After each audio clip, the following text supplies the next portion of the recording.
Welcome. In this video, I will show you how to set up presence detection on your HP OmniBook 5 Flip laptop.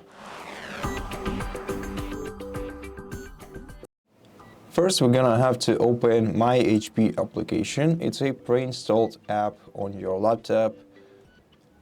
So let's open it. And then in this application, you may have to sign in, but you actually don't have to do this. You can continue as guest if you like, and then select your desktop right here.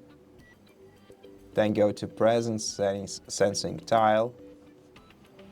This will open the Microsoft settings on your device, and here you'll be able to enable turn off my screen when I leave feature.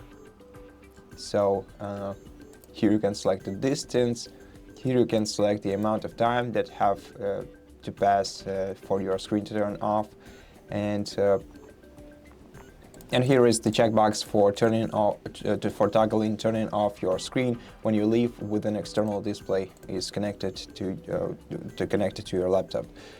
Now, besides, we also have the wake up my device when I approach toggle, which also lets us choose the distance and also has an external display toggle.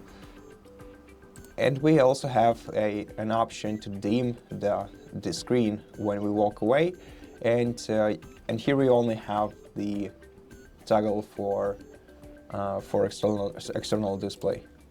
So that's basically how you do it. Thank you for watching this video. If you liked it, please consider subscribing to our channel, leave us a like and a comment below, and I'll see you in the next one.